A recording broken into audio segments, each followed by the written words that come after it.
Okay, good morning. Welcome to the session. I'm Steve Laval. I'm the host or chair for the session. I'm very happy to introduce our first speaker, Professor Nancy Amato from Texas A&M, who will be giving the keynote on sampling-based planning, foundations and applications. Thanks, Steve. So it's kind of hard to decide what to do with this time, and so I just chose to kind of give an overview of some of the work of my group. So I want to make that clear up front. This is not intended, and I do not cover other people's groups and other groups' work, and there's been a lot of that. But basically, I wanted to kind of make sure that everyone is impressed with what we can do with sampling-based planning.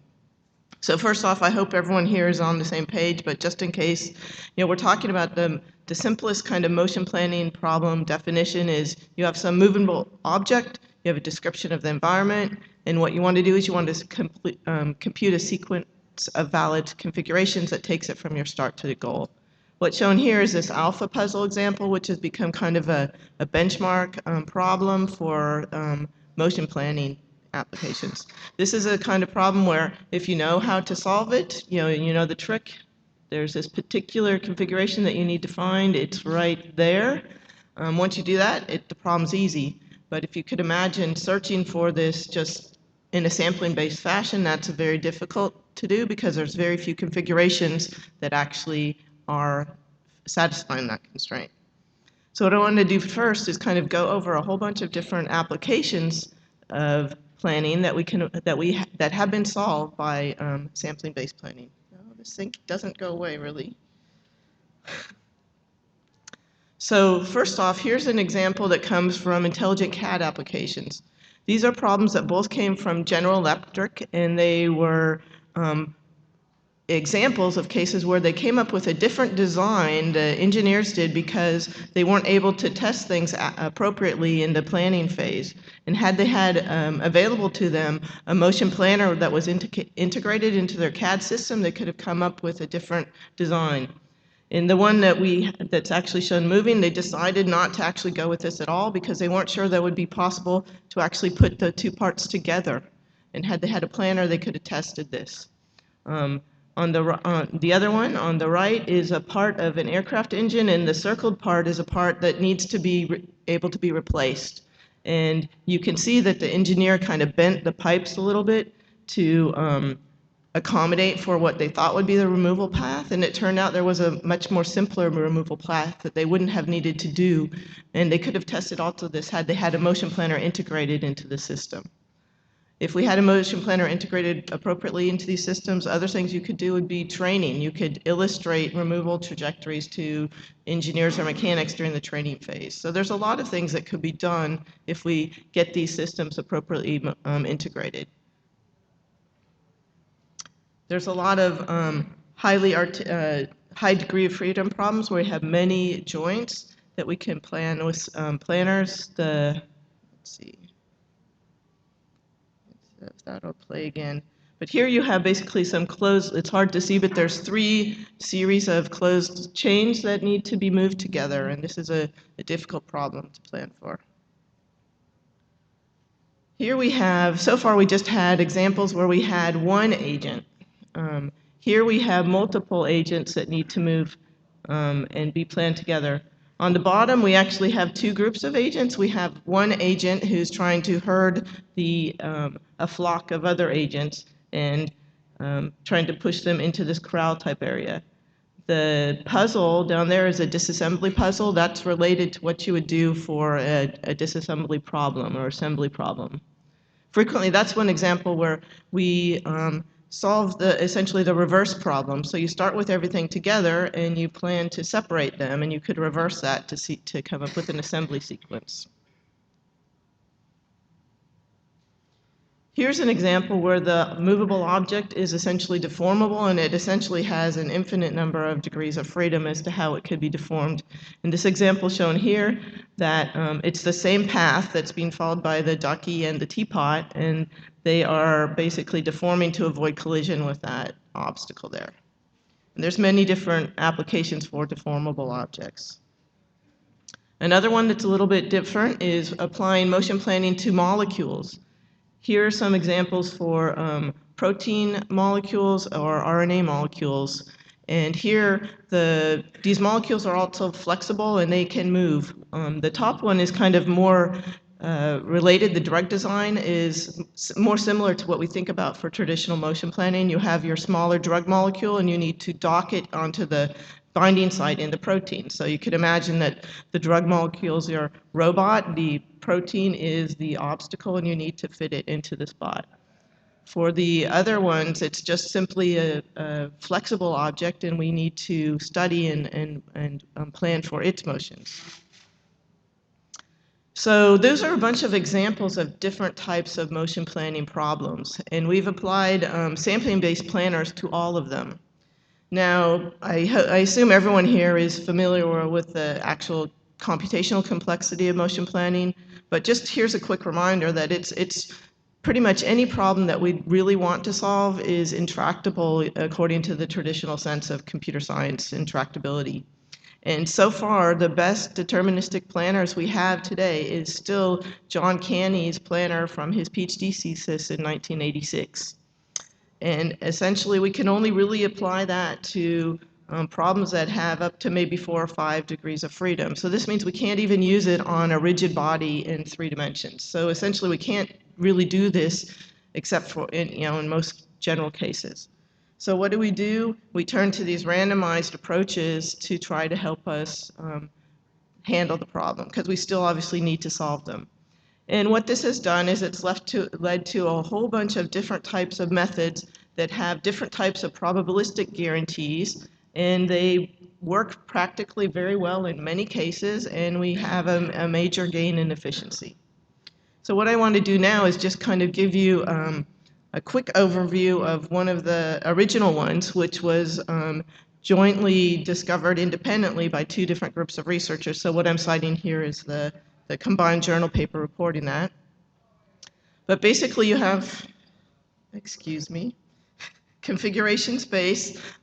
Here's a cartoon, a 2-dimensional version of that. And the idea here is during preprocessing, we want to build up some, essentially we'll call it a roadmap that includes a bunch of feasible representative pathways that we can later use in solving the query. So this is something that you would use, say, for a multi-query approach.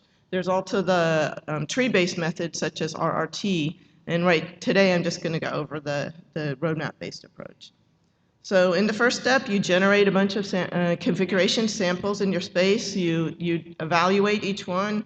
You discard the invalid ones, the red ones, and you retain the blue ones, the valid ones. Then for each one, you try to connect it to its nearby neighbors. And after you've done that for all of them, you're left with a roadmap. And you do this all in preprocessing without idea of what the query will be. Then later on in query processing, you have your start and your goal configurations. You connect them to your roadmap, this graph, and then you can use your favorite graph search technique to pull out a path. And this was a very revolutionary idea when it came forward, and it allowed us to solve problems that we hadn't been able to solve at all. Many high-dimensional problems. They are probabilistically complete, meaning that is you take as you keep sampling, that eventually the topology of your graph represents the topology of the underlying space. And they support fast queries with enough preprocessing if your graph is well connected. But unfortunately, they didn't solve all the problems, and this little figure here can kind of give you the intuition about what's going on. When you're just taking random samples, most of your random samples are going to be in the places where the space is relatively free, where you don't really need them, honestly, where the planning is easier, and you don't get them in these narrow regions, the so-called narrow passage. And so this kind of gave rise to this problem, which we call the narrow passage problem, which is still a challenging problem for these sampling-based planners. And the problem there is, if you have a really narrow region of your configuration space, how are you going to sample it and ensure that you sample it using these sampling-based methods? And basically, the work of my group and of many other groups working on these problems for the last, decade or so has really been focused on different versions of this narrow passage problem. So I'll just kind of mention a few of these types of sampling-based methods that were developed in my group to try to address this narrow passage problem. And I'll actually show you one or two of these, an example of them. So the very first one was this one we called obstacle-based PRM, and that was trying to sample near the obstacle surfaces. Another one, MAPRM, medial axis PRM. There we were trying to sample on the medial axis of the free space to try to have paths that had higher clearance. A method that we're still working on today, and there'll actually be a paper presented tomorrow by my student, is reachable volume sampling. And the idea there is to try to restrict the sampling to the feasible space in your constraint system. Toggle PRM, that was one where we were trying to simultaneously map both the free and the block space and to use the information of those together to kind of help us map the other space. And another one, FIRM, feedback-based information roadmap. There we were trying to extend the sampling-based strategy to belief space and uncertainty. And then there were some other strategies we were trying to apply to try to do sampling more efficiently in general, and that was to take advantage of parallel processing. You know, this is a hard problem. We have parallel systems all over today, and how can we do that? And then another one, which is repairing approximate paths. That's basically trying to take into account the human insight together with the planner to kind of come up with a hybrid system. So just to give you an idea about this first one, OBPRM, if you're not familiar, it's really simple. The idea here is, if we look again at this example, we get many of the samples where we don't really need them, and we don't get them where we need them in those narrow regions. Instead, what we'd really prefer is to get things near the surfaces of these obstacles, because that's where planning is hard. Well, one of the problems is we do not and cannot afford to explicitly construct these configuration space obstacles. So how are we going to sample near them if we don't have any representation of them? On the other hand, we have information that we're not using. We had information related to our workspace, and we weren't really using that in these initial just uniform sampling methods. So here's the idea. It's really simple. If you start off with some point that's basically in collision, select a random direction, and now we're going to essentially do we're going to look for a point that's free in this direction, and now we can do a bisection search. Really, I should have got rid of that. And we'll eventually we do this. Now we can continue, and we do this again and again until we're satisfied that we're close enough to the surface. Kind of one of the unfortunate things about this is it didn't tell us anything about the distribution of the points that we get on the surface, and so that was kind of, you know, theoretically unsatisfying to us. Recently, we have a new method that actually does guarantee that we get uniform distribution on the surfaces, but it turned out to work surprisingly well. This toggle PRM, this one, the idea is you simultaneously map the free and the block space, and when you're taking when you're trying to make a connection in the block space, say in that red map, and I can't connect the two connected components, well, I've perhaps found a sample that's in the narrow passage, and I can now use that in my building up the map of the free space. And that turned out to work quite well and be essentially kind of insensitive to the narrowness of the passage. So here's an example where we had these three different passages, and obviously the third one is much harder and much narrower than the first one. And the red bar here is showing how many samples we got using the toggle PRM inside the narrow region. And you can see that, and it's versus some of the other ones that were actually kind of built up to try to do this, such as Gaussian sampling, OBPRM, and the bridge test. And you can see that this strategy helped us get a lot of samples in the narrow region better than the other ones. For parallel sampling-based planning, the idea here is pretty simple. We break up our workspace into different regions. We plan independently in each one of those regions and build a roadmap in each region, and then we try to connect them together. And basically what it does, it allows us to kind of limit the communication, which is something that we need to manage well in a parallel method, to trying to just those adjacent regions and not the entire space, which turned out to be one of the issues in scalability of the previous parallel methods. And my former student, Sam Jacobs, who's also here and has a paper here at IROS, did this as part of his thesis work. So here's another thing that I've been thinking about for a long time, and I still haven't figured out the best way to do this, but I think that this is really an important way to go. When we look at this problem here, this flange problem, we know kind of roughly what the trajectory looks like to separate those two. But that's something that's really difficult for these sampling-based planners to try to figure out. So what we did for this is we would have a user use some haptic input device, force feedback device, to essentially kind of collect an approximate trajectory. It's going to have collisions because these problems or these models are very complex, and it's difficult for us to actually have them work and accurately enough so that the user really gets a free one. But it's good enough, it turns out, for the user to collect an approximate one.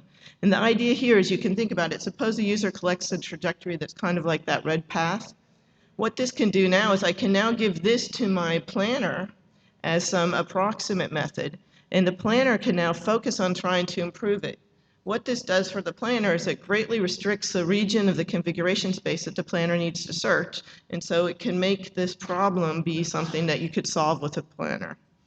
And so you could come up with this blue region here. And here's some kind of results that we got, a long time ago, actually, now.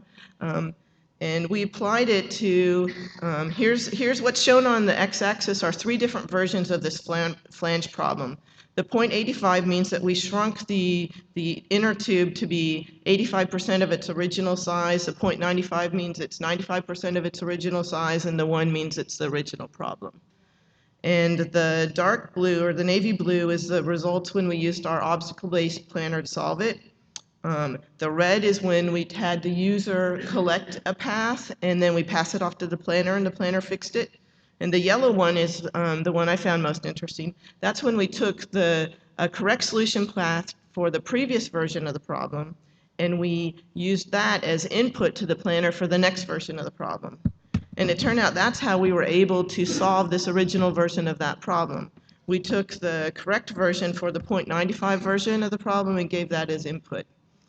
Unfortunately, this problem here doesn't show my premise that we need the user, because you could have taken the fully automatic method for the first one, the 0.85 version of the problem, and then use that as the solution for the next one and the next one. So which turns out to be an interesting method too.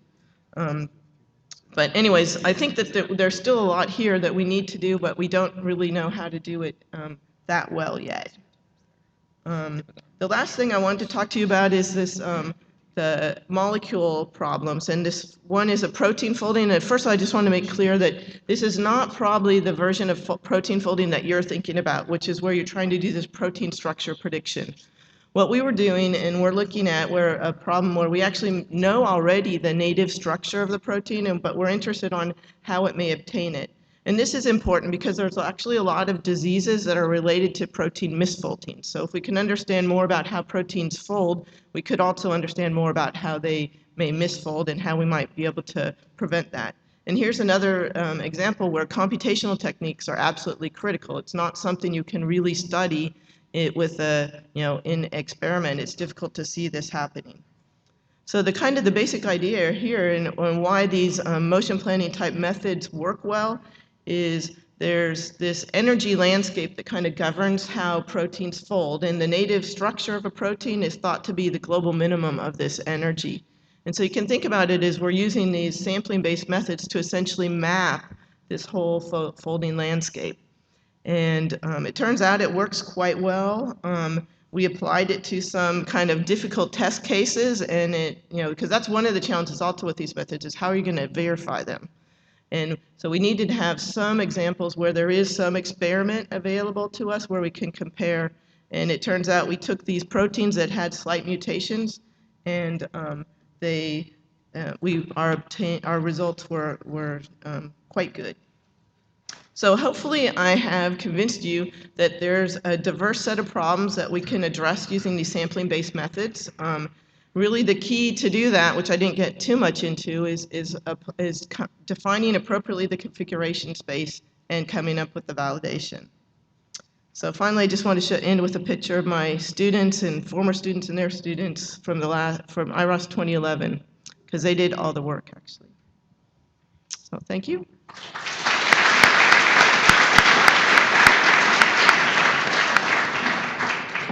Good morning, and thanks everyone for coming. My name is Gonzalo Ferrer, and I will talk about the work that I've been doing in the Institute of Robotics in Barcelona about robot navigation in urban environments. So one of the objectives of our research line is to deploy robots in urban environments. It happens that people move and walk in these scenarios, and we have developed the tools to predict these trajectories. Now, what we want in this work is to integrate these prediction tools into a navigation scheme. So now I will show you the simulated environment of our planner. We have also implemented it in on a real robot. As you can see in this environment, the green cylinders represent people. And well, since we want to treat these obstacles dynamically, we need another dimension that is time. This is the z-axis. So we calculate robot paths inside this circle, and those are the blue lines.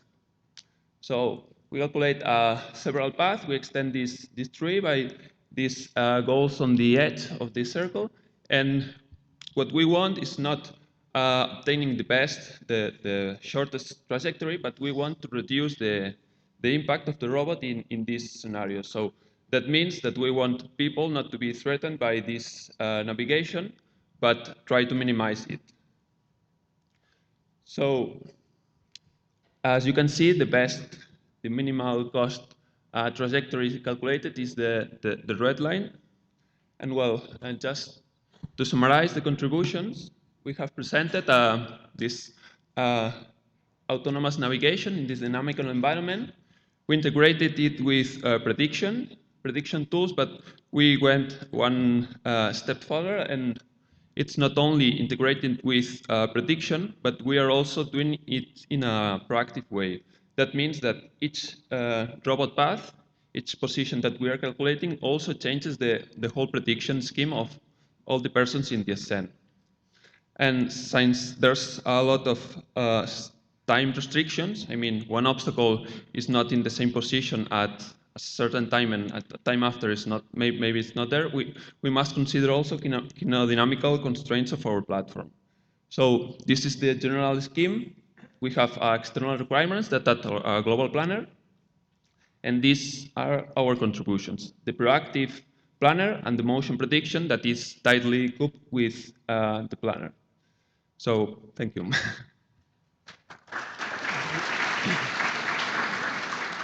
Good morning, everybody. I'm Valerio Digani from the University of Modena and Reggio Emilia, and my work is an automatic approach for the generation of a roadmap for multi-AGV system.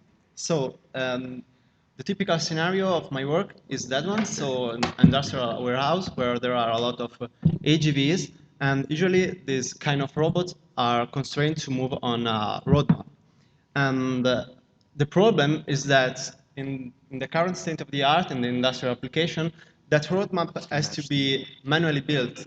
And this is very time inefficient and time consuming, of course. So our work is to build a roadmap in an automatic manner.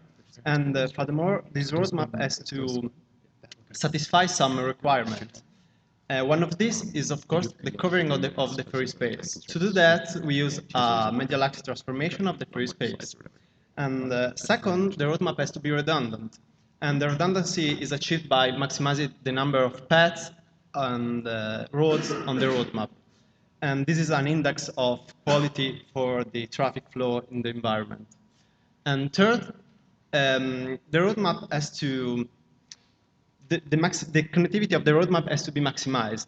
The algebraic connectivity is used as a heuristic in order to maximize the traffic flow. And this problem is translated in assign a direction to each road on the roadmap. Of course, the roadmap has to be feasible and has to be feasible with respect of the kinematic constraint of the vehicles. So in this case, we use straight lines and Bezier curves to do that.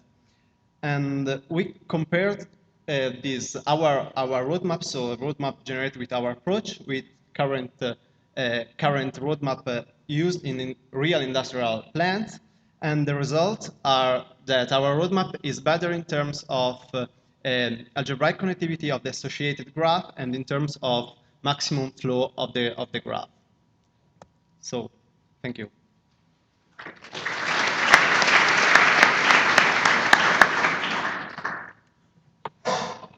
Good morning. This is work by Abbas Sadat, who unfortunately can't be here today, Richard Warren, and myself. Looking at the problem of placing a sensor in the environment such that we cover all areas that contain things of interest to us, where things of interest can be, as in this example, the cornfield down there, it can be waterways, it can be natural resources or invasive species, whatever you like. The standard approach to this problem is the lawnmower, which works great. It systematically covers the entire area, and it's guaranteed to converge as long as you have enough time and energy.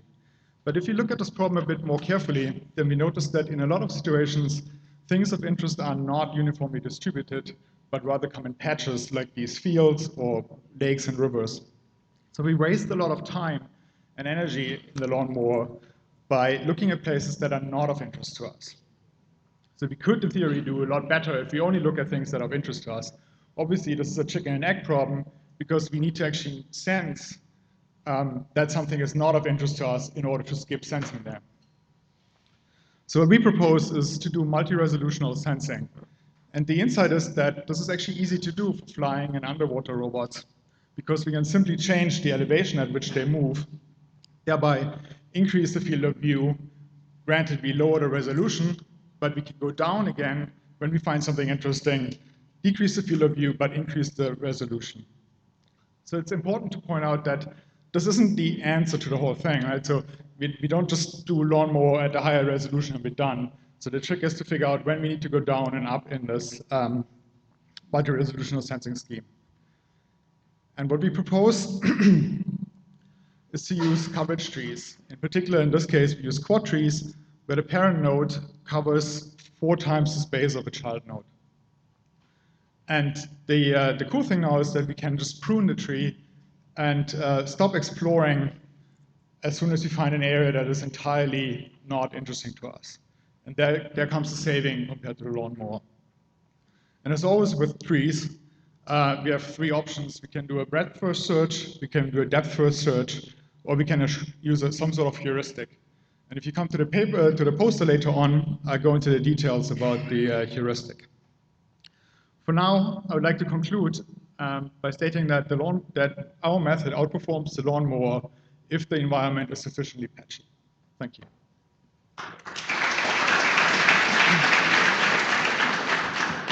Hi, I'm Teresa Vidal-Calleja from the Center of Autonomous Systems, and I'm going to talk about path planning, considering stability for reconfigurable robots.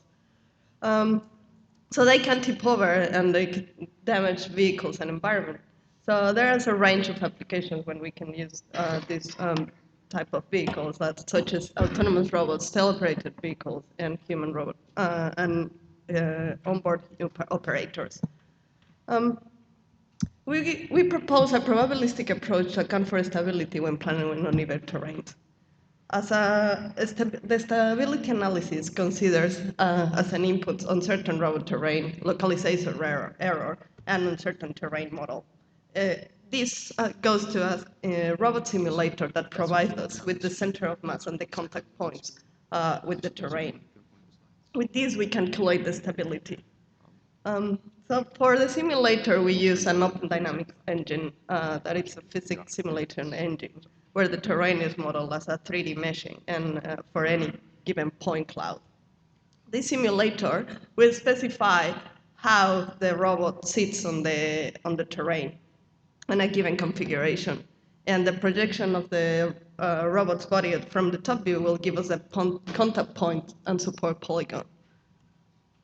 With these contact points and the center of mass, we calculate our stability metrics, a deterministic stability metric that we call the force angle. However, the inputs to the simulators are considered uncertain. So we have a distribution, usually we assume a uniformly distributed pose and map with a given mean and covariance. So their goal is to estimate the force angle at the end. So how do we do that? So from an uncertain input, we propagate uncertainty. And you can use the standard Monte Carlo simulation. In this paper, we propose to accelerate the process using uncentered transform. There, we compute our probabilistic method, our probabilistic metric, that it's the cumulative distribution of beta of this force angle. For the per planner, our stability metric can be applied to any cost-based path planner. And it can be done combining distance, stability, and visibility. We gain more confidence using our probabilistic method than the deterministic force angle or the simple mean. We have results in Rescue Arena and outdoor data sets. Please come to the interaction session.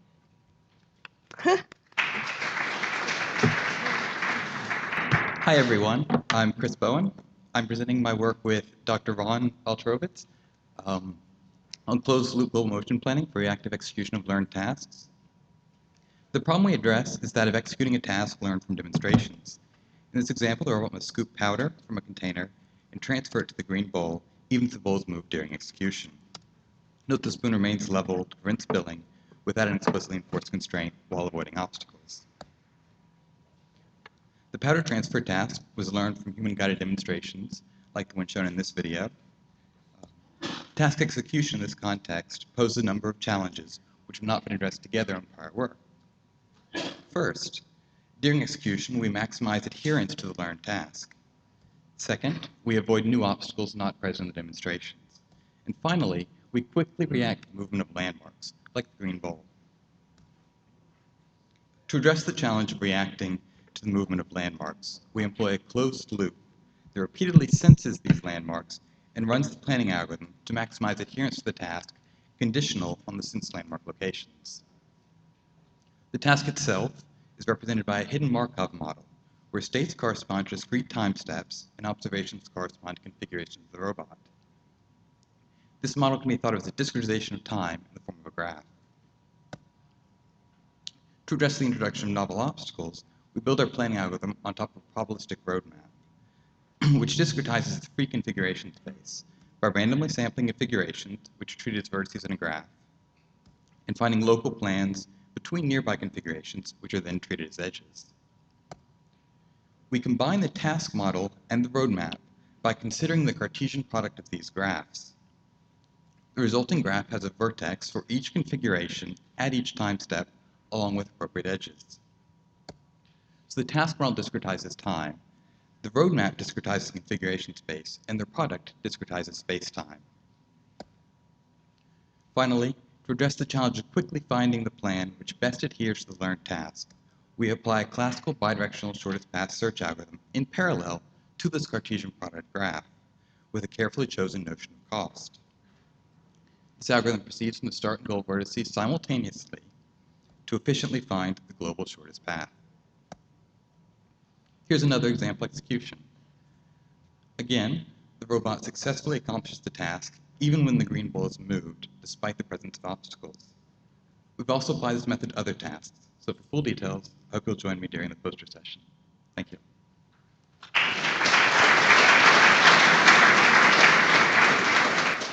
So, hello everyone, I'm Jingru from Indiana University.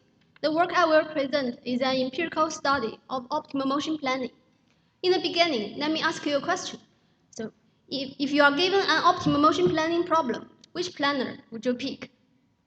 You may say it's an unfair question, because the problems could have many different characteristics, and different planners could be good at solving different ones. The research on optimal motion planning has studied 3 major approaches: sampling-based, grid-based, and trajectory optimization. While the best performance of each planner, probably after curve problem selection and finite parameter tuning, is reported in the literature individually, few studies have compared the planner performance on an equal footing. Therefore, for the fundamental question, given a class of problems, which planner is the best is still wide open. In this work, we performed a systematic empirical study on optimal motion planning. We considered the kinematically constrained shortest path problems. 6 representative planners are compared on 4 benchmark classes of benchmarking problems. Here are the problems. As you can see, there are narrow passages in each of them, because narrow passages bring challenges for fast motion planning, and we would like to explore how the geometry of the narrow passages would affect the planner performance. We carefully controlled the geometric characteristics of each problem class, including space dimensionality, width, and length of narrow passage, as well as the number of homotopy classes. We considered 6 representative planners, 1 from the grid search method, the fast matching method, 1 from trajectory optimization, cross-entropy randomized planning, and 4 from the sampling-based approach. Multiple restore RT with and without shortcut, an RT star, and a lazy version of PRM star. This table lists some high-level conclusions from this study. We obtained some surprising results. For example, fast matching method generally beats other planners for spaces of lower than 6D, and the lazy PRM star performs better as the length of narrow passage increases. Also, we find the hybrid approach, multiple restore RT with shortcut, appears to be most stable. Please come to our poster for more details. Thank you for your attention.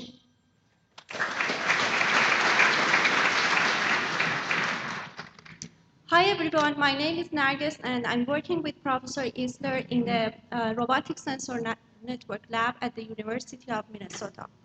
Today I'm going to present our work on the lion and man game on polyhedral surfaces. Now, what's the lion and man game?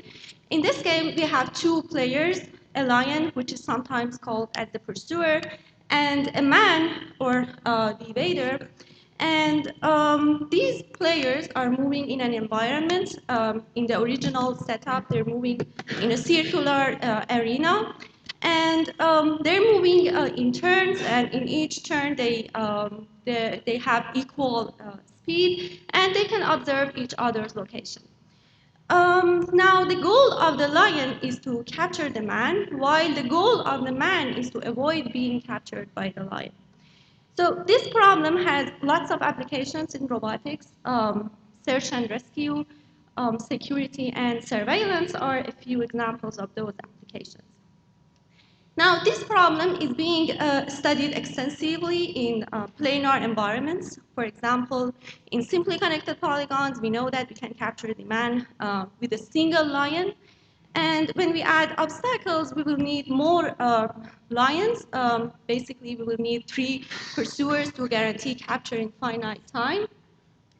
But little is known when we go to higher dimensions, polyhedral surfaces in 3D. For example, geodesic terrains that have hills, valleys, and even lakes that can model obstacles on the surface. In this paper, we show that we can capture the evader in finite time on any polyhedral surface. And what makes our problem challenging is the observation that there might be more than a single shortest path on the surface between 2 points because of the hills and valleys, the up and downs. And this makes the problem of designing the strategy and also showing that the strategy achieves capture in finite time challenging and also interesting. I will be happy to talk about the details of our proposed strategy in the, thank you.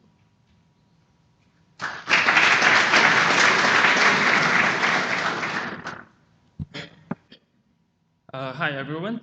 My name is Wen San. I'm going to present my work on motion planning under uncertainty for medical needle steering using optimization belief space. So we're interested in needle steering for liver biopsy. So we consider a bevel tip steerable needle that you can rotate and insert, and you could also control the curvature using some technique like duty cycling. So the goal is, of course, like insert the needle into the liver tissue while avoiding possible obstacles such as vessels and also rich targets. So the challenge here is that the needle is non-holonomic and under-actuated, and there is motion uncertainty that could be caused by tissue deformation and needle torsion.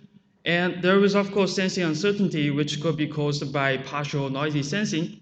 So so the goal we wanna consider motion and sensing uncertainty in planning, and we instead of just computing a static trajectory, we want to compute an uncertainty-aware control policy that could be used for closed-loop execution. So the approach is planning belief space, and as you know that we could always using a Bayesian filter to keep tracking the belief, and in our work we using a Gaussian distribution to model the belief states. And so now given the dynamics and sensing model that later could be used to model the belief dynamics, and also the cost functions that could encode things like needle insertion speed, rotation speed, and obstacle avoidance and things like that, the goal is to compute a control policy in belief space. So the dynamics is modeled using extended Kalman filter, assuming that the observation is random.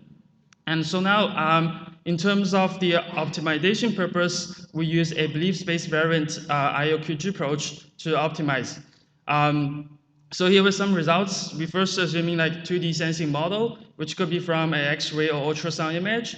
So the local optimal solution really gives us like high probability of success and lower deviations, things like that. So we also applied it to a 3D sensing model. So it shows that it converged from a low quality plan to a local optimal solution. And as you can see in the execution, the robot first guides itself to some high accurate sensing region to reduce the noise, to reduce the uncertainty in the past, and then approach to the goal region. So yeah, I guess that's it. Thank you. My name is Nicholas Stifler, and I'll be presenting this collaborative work with Jason O'Kane on a sampling-based algorithm for multi-robot visibility-based pursuit evasion. So what exactly is the problem? How can a team of robots guarantee the capture of an arbitrarily fast evader? Well, there's some good news. We have a complete algorithm. This was work presented at ICRA earlier this year. But there's also some bad news. It's impractically slow at this point. So, does sampling help? Our intuition is that, in traditional motion planning, sampling techniques have been able to provide feasible solutions while searching these complex spaces. Here's an example of an RRT, and we saw a PRM earlier in Nancy Amato's talk. But there's a slight complication. The relevant space includes both pursuer configurations and potential hiding places. On the right, you'll see two pursuers, or purple circles, and then these two colored regions of the environment, the green region and the red region, indicating an area where these evaders can be hiding. So the general idea is that we want to sample in the configuration space. You'll see these supernodes outlined by those dashed ovals. Each of the configurations in that space are the same. And the intuition is that we want to be able to track these hiding places indirectly. So you'll see this data structure that is able to connect up these subnodes. And, so, that's not good. So here we have a video of two pursuers moving through the environment. The red oval and the teal oval are pursuers. They have an omnidirectional field of view. The red region is an area of the environment where the pursuers can exist at this point in time. The blue area is a cleared region where we are guaranteed that no evaders can be hiding. And I'll let this play out because Obviously, the visuals are going to do more than my talking at this point.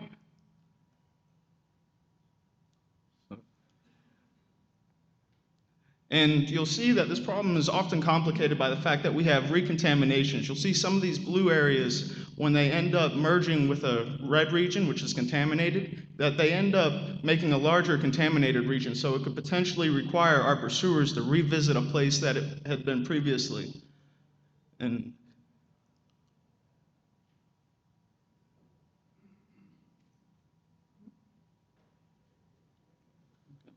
And thank you. I'd like to talk to you guys more during the poster session, and I'll have other simulations running during that time.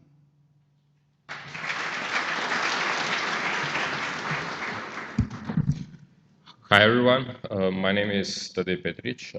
I came from JSI in Slovenia.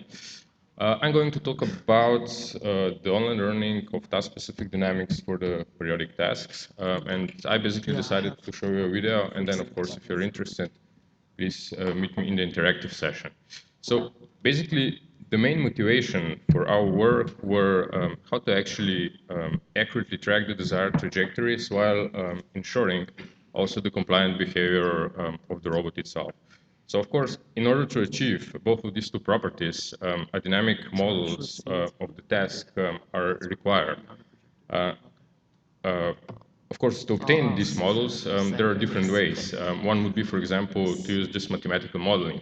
But this would not be actually very efficient in practice, especially if we are also considering that the robot should also be used someday with an average user. So therefore, we proposed an algorithm which can actually learn both the desired trajectory and task-specific models at once. So the algorithm that we proposed is essentially a multi-step process, where in the first step, as you can saw here in this video, a human tutor was actually showing the robot how to, for example, perform a task. For this step, we used adaptive oscillators combined with dynamic movement primitives to extract the desired movement trajectories. Once those trajectories are learned, we move to a second step where those trajectories are used in a way that the robot can learn the proper dynamics. Of course, again, once this dynamics is learned, we can evolve to the last step where both of the trajectories are used in a manner that the robot can afterwards perform the task in a way that it is actually tracking the trajectory and it is compliant. So here on this video, for example, you can see how the robot was able to learn both trajectories as well as the dynamics, and afterwards, when both of the parameters are learned, it can basically successfully perform the task while also being compliant. So being compliant is also one feature that we believe it's quite important, because if the robot is compliant while performing this task, it's also more safe to work with humans or in the unstructured environment. So again, if you're interested in this work in more details, please come and visit me during the next interactive session. Thank you.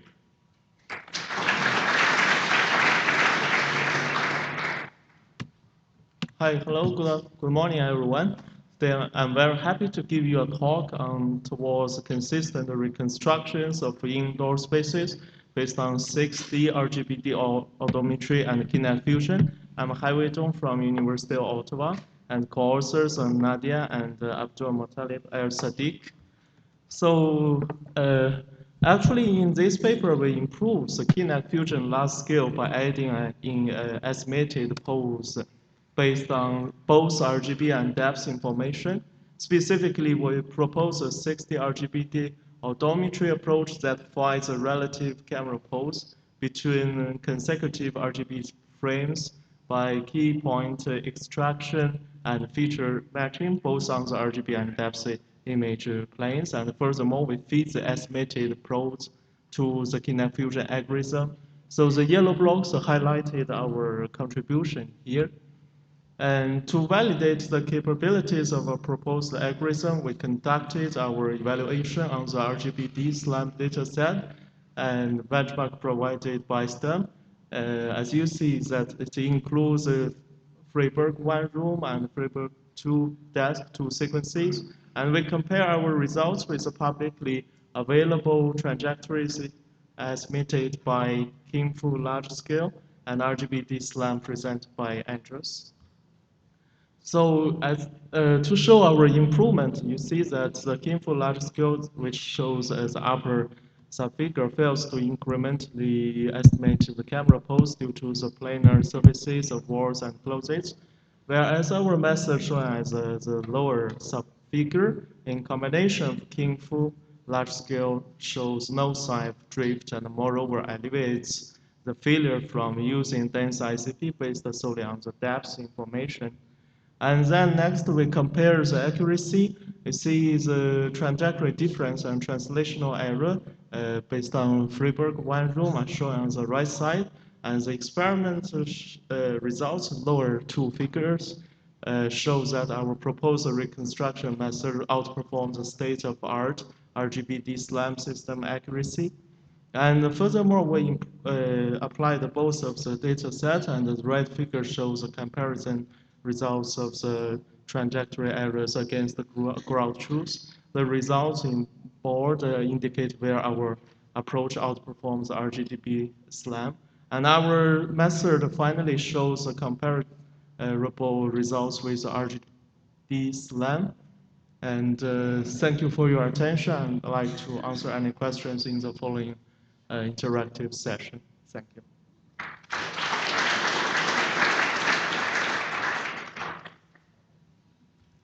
Hi, I'm Rev Berikvens, and I want to tell you about the research we've done on biologically inspired SLAM using Wi-Fi. We replaced the camera images used in RAD SLAM with Wi-Fi fingerprints and a compass. Additionally, we created a sensor fusion system that, with Wi-Fi and camera, and tested it in a situation where both sensors are complementary. Here, you see RAD SLAM using Wi-Fi and compass in action. On the left side, you see how an experience map is created. An experience map is a pose graph of locations. This experiment is done in a university building with a circular shape. We drove 2.5 circles in one direction, after which we made a U-turn and drove again 2.5 circles in the other direction. The total travel distance is about 750 meters. Images taken during the trajectory are shown in the right lower corner. For clarity, these are not used in the algorithm that is currently demonstrated. In the upper right corner, we show the RAD SLAM post-on network, which receives odometry, Wi-Fi, and compass information and guides the experience map. This is our Wi-Fi fingerprinting approach. Each column of colored disks represents a fingerprint. The color of the disk indicates the received signal strength of a given access point. The position in the column indicates the access point. After driving the full loop of the circular building, the robot reaches a location that it already visited. At that point, the fingerprints will be similar, although not exactly the same, and the algorithm will be able to perform loop closure.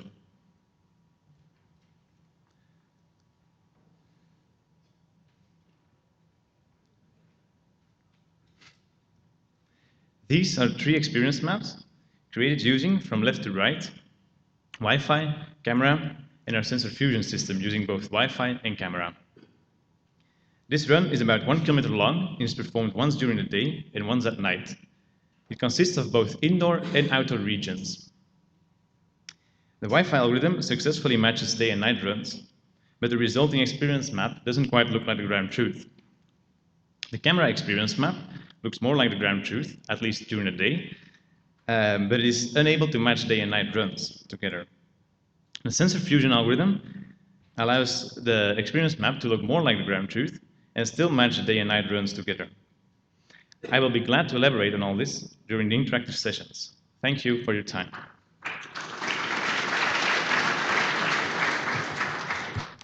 Hello everybody, I'm Aravindan. I'm going to present our work on point cloud registration using congruent pyramids.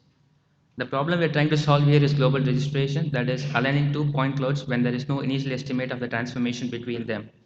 This problem is motivated by applications to large-scale aerial mapping, which is happening at Arizona State University. Typically, we collect data using various aerial platforms like the autonomous helicopter and the AutoGuide, and we build 3D models of the terrain below.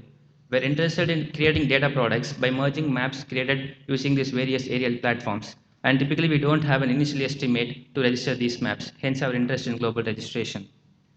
Our approach to global registration is to find congruent structures in the source and the target point clouds. And from the corresponding points of these congruent structures, estimate the initial alignment using SVD and then refine it later using algorithm like ICP. The congruent structure used in our algorithm is a pyramid which consists of a quadrilateral base and an apex.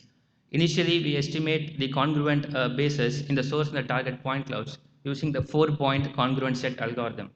And then we estimate the transformation between these two congruent bases using SVD. Typically in aerial data sets, it is common to find regions with flat topographies. Hence, it is possible to find many false positive quadrilateral base matches. To filter out those false positive bases, we add another point which becomes the apex of the pyramid. Now we have 4 planes which pass through each side of the quadrilateral base and the apex. We call these planes as the base apex planes. We then apply the transformation T to these base apex planes to get a new set of base apex planes in the target. The intersection of these base apex planes in the target gives you a new virtual apex for the pyramid in the target. Let this point be f double dash. We then search for a point f dash which is within the epsilon neighborhood of this virtual apex f double dash. If such a point exists, we know that a congruent pyramid exists. Otherwise, we know that the quadrilateral base match is a false positive and we can discard such matches. Once we have congruent pyramids, we can estimate the initial alignment using the corresponding points using SVD. And then we refine it later using ICP. So this is one result on an aerial data set. Couple of things to notice here is this data set has regions with flat topographies as well as regions with varying curvatures. On the right, you can see the merged map which looks consistent. We tested this algorithm on indoor and typical urban data sets too, and you can see the results here. For any questions, please talk to me during the interactive session. Thank you.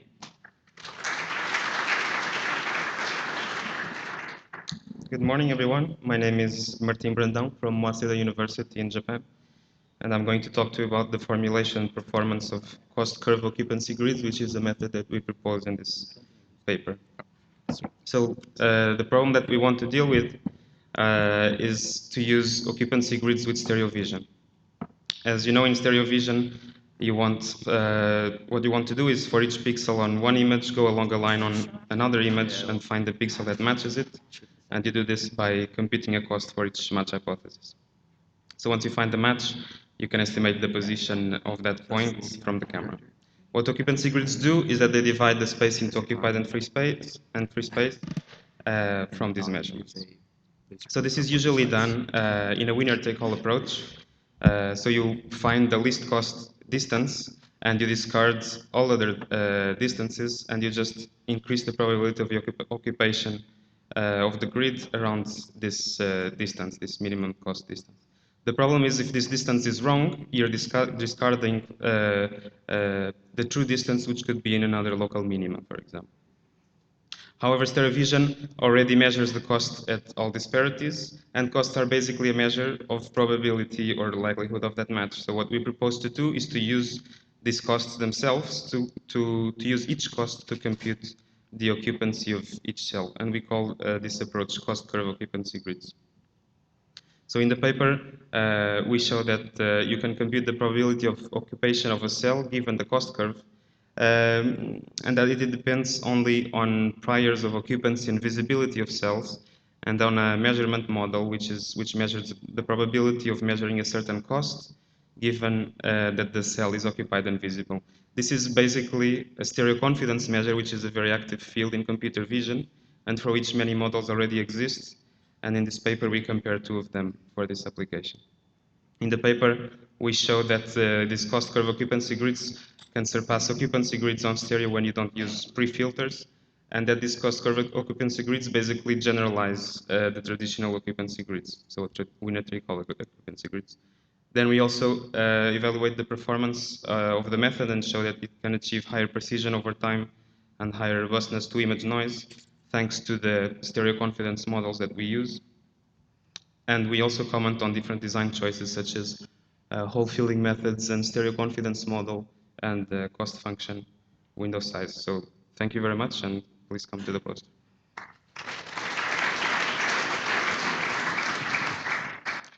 Good morning, everyone. My name is Grace Tai, and this is a joint work with my advisor, Benjamin Kuipers at the University of Michigan. So back in ICCV 2011, we presented this real-time indoor scene understanding framework for indoor navigating robots. So this framework takes in a stream of image data that is taken from a robot traveling along a hallway. And we use an online efficient process to produce a three-wall model to describe the geometry of the observed environment. A year later, in IROS 2012, we extend this framework to handle environment with more complex structure. For example, environment with multiple hallways connected by several intersections. Our previous work has been focusing on indoor environment with empty and clean environments. So this year at this conference, we extend this framework to handle cluttered indoor environment. So when I say cluttered, I mean they're a part of the environment that cannot be described by a simple floor wall model. So the goal here in this paper is to say, how can we select a model to describe as much observation as possible, but at the same time, we want to keep this model as simple as possible. So to put this all together and to sort of conclude what we present in this paper, that is, we take a stream of RGBD images and use an online efficient process with no prior training knowledge, and we can produce a 3D interpretation of the indoor environment in terms of a simple floor wall model, and identify part of the environment that cannot be described by the model, and we represent it as point cloud, and we call them cluster. And at the same time, we also identify the robot pose with respect to the model. So if you want to learn more detail about this work or our research in general, please come to our poster section. Thank you.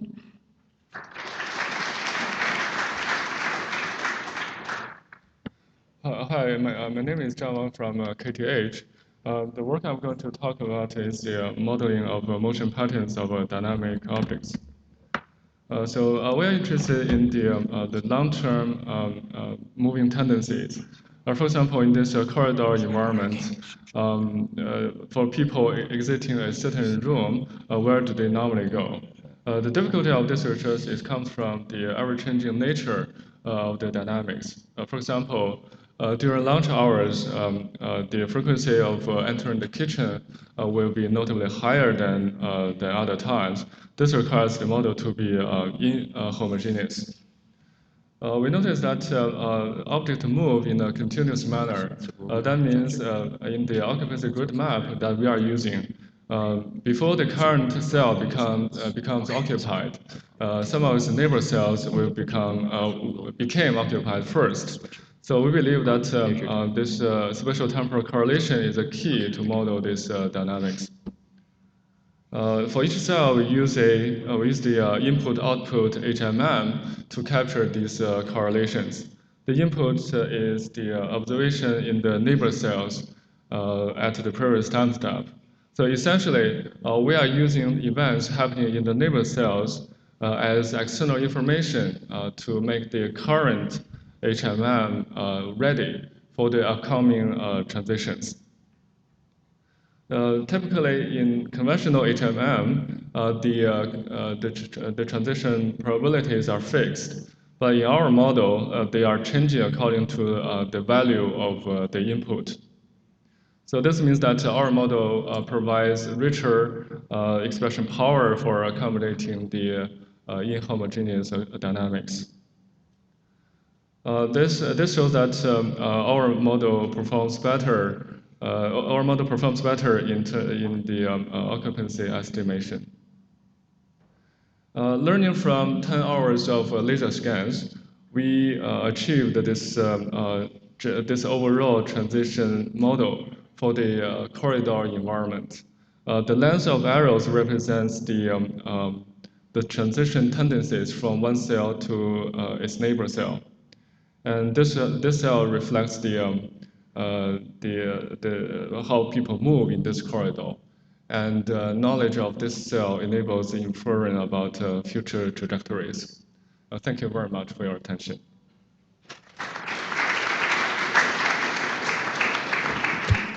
Okay, hello everybody. So my name is Romain Droguet. I'm a PhD student at INRIA in France, and I also work for ECA Robotics. And I will present you my work on fast hybrid relocation in large-scale metric topologic and semantic maps. So basically the problem we address is to know how to efficiently relocalize in large-scale outdoor environments using semantics. So this is a challenging task because we have huge maps and we need for an efficient search lightweight models of the environment. So in this paper, our contribution is twofold. First, we propose a new compact representation of the environment, and then we propose an efficient search algorithm to look for content within the map. So our map consists of a set of local ego-centered spherical views of the environment. These views are built with a multi-camera system. You can see on the picture 1. The system has been designed at INRIA. And each spherical views is fully annotated using a random forest and a conditional random field. And then from this labeled image, we extract a semantic graph. That's a graph of the object present in the scene and whose edges correspond to the relationship between the object as you see it in the image. So this is a 2D representation of the world. And the localization occurs in a two-step process. First, given an image, we extract the semantic graph of the scene, and we look in the map for similar content. For example, where we find the same number of instances of each classes, and then we compare the current semantic graph with the subset of semantic submaps selected. Using an interpretation tree, so we first compare the nodes one by one, and then we take into account the neighborhoods of the nodes to correct the appearance. So finally, we compare results with standard state-of-the-art bag-of-word methods, and we have a very good result. For example, for a relocation time, we are 10 times faster than bag-of-word methods. We also have the ability to use complex queries, human-like and human understandable queries. We also are able to manage dynamic object as we know the class of the object we observe, and our representation is more discriminative than the bag-of-word methods. So thank you for your attention. If you have any question, see you in the interactive session.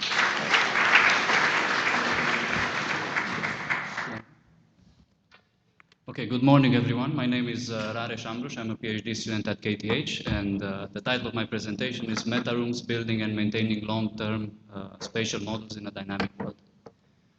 The context behind this work is long-term autonomy in human-populated environments, and what we're interested in is understanding how space changes with time.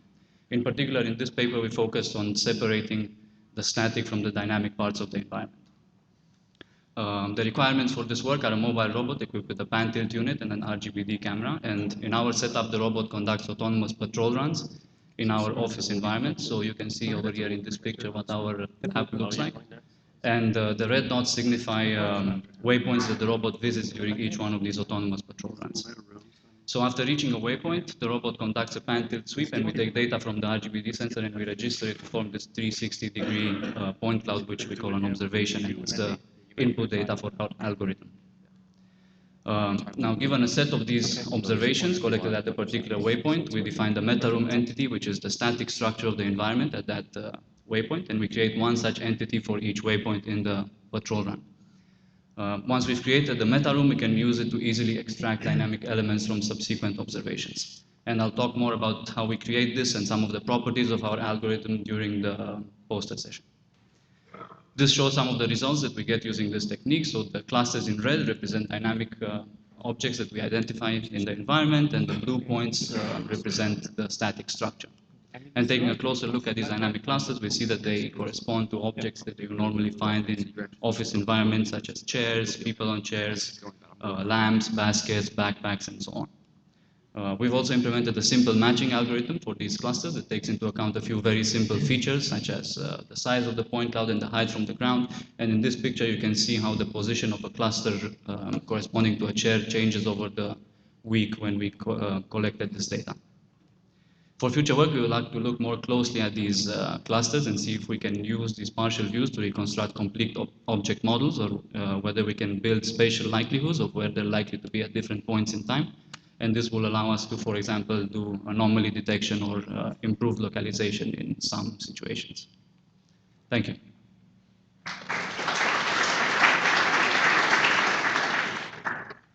Hi, my name is Christoph Brandt.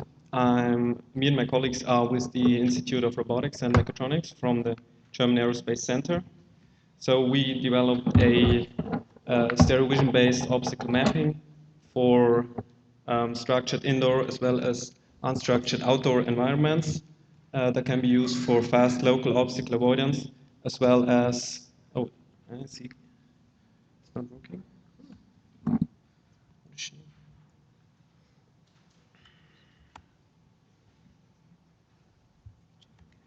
Okay, now it's working. So this is a demo we had on the Berlin Air Show this year. So the rover is navigating autonomously in an unknown environment. So only the goal point is given, and all the computation is done on board. So we mainly consider GPS-denied environments. So for the perception of the environment, we use a stereo camera system. And for the post-estimation, we use a data fusion of stereo odometry and an inertial measurement unit. So we generate local obstacle maps, including negative edges, as shown here. So, and we estimate the stereo error. So we believe that the arrangement of obstacles in a local map are suitable to yield robust features for the matching steps performed in a SLAM algorithm, as they are invariant to changes in viewpoint and light conditions. So we tested our system in different environments. So one is our outdoor testbed, shown here in aerial image. So we have several types of gravel, and as well as large rocks and a crater. So for the ground truth, we used a tachymeter for the tracking, and this is the blue line. The green line is the sequentially logged SLAM positions. Working now. On this slide, the red pass is the post-estimation. So in this case, we had a driven distance of about 255 meters, and the final position error 2D was about 15 centimeters that we achieved.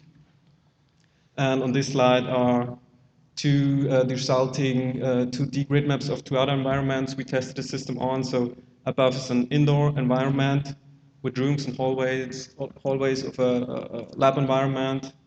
So the driven distance here was about 108 meters, and the final 2D position error was about 6 centimeters. And below is a mixed indoor and outdoor environment, so including a loop around the building, and there was a driven distance about 220 meters, and the final 2D position error was about 5 centimeters. So thank you very much.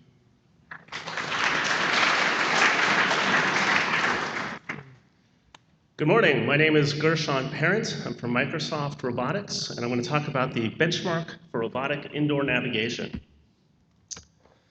As a developer of an indoor navigation system, I'm interested in quantitatively how my system is going to behave in dynamic real-world situations. I want to know how my system compares to others being developed on other platforms in other parts of the world. And I want to see how my system improves over time. But I need to do this quantitatively. The problem, of course, is how can I compare my system running in my environment on different robots in different locations and at different times.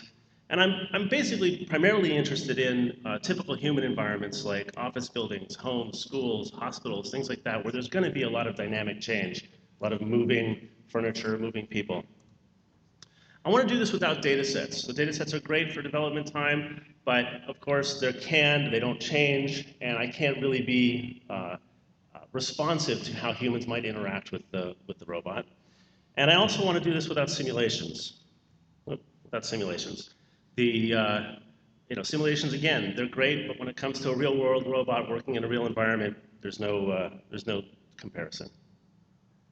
So the benchmark defines a diverse but flexible environment specification. I'll show examples of that. And it also has a complete set of environment dynamics. So what's going to change, and when is it going to change, and how is it going to change? As well as a common set of realistic challenges. So encounters with people, encounters with furniture, with doors, and things like that. And importantly, there's a reference navigation system that I'm going to use to create a baseline against which I can compare my results to someone else's results in another part of the world in their own environment. Even if their environment isn't the same as mine, by running the reference platform in their environment, I can gauge and create a baseline against which I can compare my results. Here's an example of a real environment. So you could take something like a building and scope out where you might have an office environment, a lounge, an atrium, a hallway, have them connected in the right way, and be able to combine them.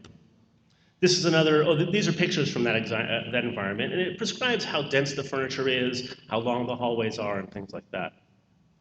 A synthetic environment like this was developed by the University of Freiburg, where they built it in a warehouse. So you can do that same kind of thing without necessarily having a fixed environment. And this is a synthetic environment that we're going to create here at IROS on Thursday in the expo hall, and we're going to have teams from around the world compete in a benchmark-like competition using the same technology. We also have obstacles defined, we have different kinds of challenges, appearance, geometry, etc.